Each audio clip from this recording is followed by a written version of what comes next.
After spending the day with 2 different Nissan GTRs, here are some of the things we hate about it. First off, wind noise, tire noise, road noise, all sorts of noise. These are not quiet, refined vehicles. You go over bumps, rough roads, it's really loud and it's clunky, and you get a lot of wind noise at freeway speeds, at 40 miles an hour, normal road speeds. It's not as refined and isolated as some cars in this price range.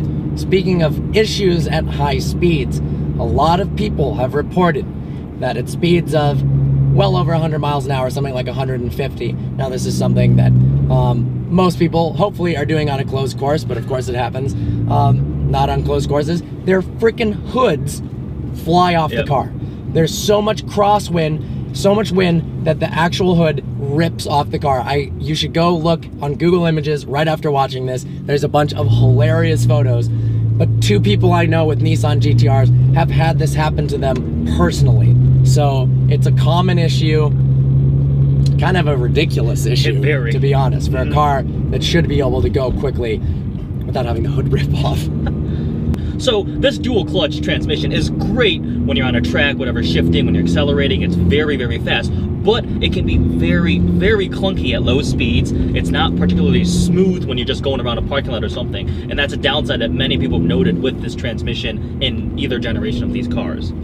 The noise of the transmission is also another thing. It makes such a strange rattle at lower speeds and lower RPMs that there's a note about it in the GTR owner's manual that says, don't worry, it's gonna make weird noises. It's our dual clutch system. Don't bring it in. It's not broken. That's just the way it is. And a lot of people have been a little bit disappointed, I guess, with their cars. You buy a brand new 2015 GTR and it's making noises like it's broken, and they have to have a asterisk. Nope, it's not broken. Don't come to us, it's just the way it is.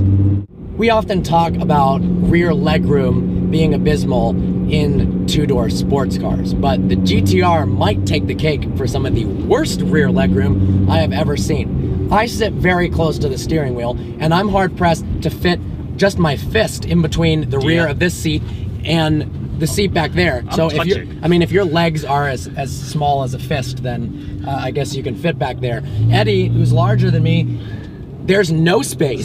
Zero space between his seat and the seat behind. So headroom is also abysmal. If you've got no legs, then you're good. A lot of GTR owners who really, really soup them up put roll cages in the back, strip the seats out.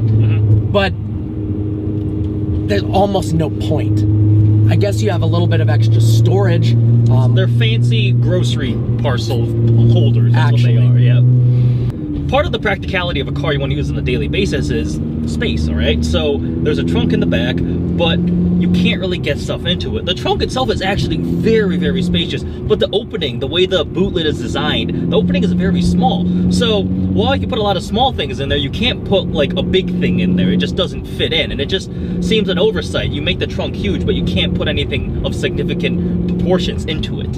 Yeah, it's kind of weird. I'm thinking larger suitcases. That'd be difficult. They would fit once it's already inside, but if you can't get it through the opening, there's no point. Fitting golf bags in there would be difficult. I guess stylistically, it was ideal to make the opening small. But it's annoying. It's annoying. The first few times you open the doors on a Nissan GTR, it's actually very cool. There's this little lever handle thing, you push it on one side, it pops out, and you open the door.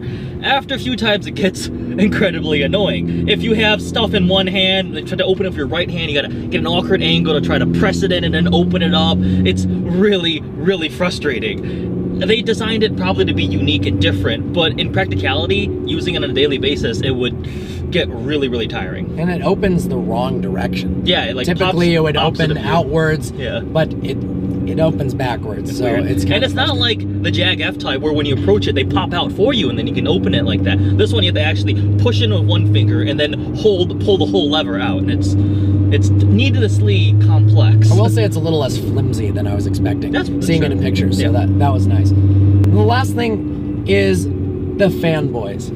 Now, it's a plus and a minus. Obviously, the car, in a way, warrants all the fanboys because it's brilliant. It destroys supercars that are much more money. It sets lap records. It's an incredible performing machine, and we talked about that a bunch in the review. But there's so much written about it on the internet, so many lies and so much hype, that it's a bit annoying. It's like, you can't win either way. There's some fanboys who are like, it's the best car in the world, yes, blah, blah, blah. And then there's another like community of GTR haters who say it's soulless, yep, and it's too mechanical, yep, so it's not fun. I feel like it's one of the most, if not the most talked about cars on the internet. Yeah, and it's very, very polarizing. Definitely. There's the haters, there's the lovers. You just have to not care. Yeah. This car is brilliant, but definitely a downside with all the people who've probably never driven GTRs or driven cars at all. They're probably 14-year-olds who are just reading the specs. That to them, 2.5 seconds versus 2.6 seconds to 60 is the reason you would buy one car over another. Yep. Like someone commented recently, why would you buy a Veyron when the 0 to 60 time of a Porsche Turbo S is the same? Because there's more to life than identical 0 to 60 times. That's the answer to that question. Well, I hope you enjoyed this video. Like always, please browse our channel and subscribe. Like us on Facebook, follow us on Instagram, follow us on our new Twitter, vehicle_virgins. Look forward to seeing you next video.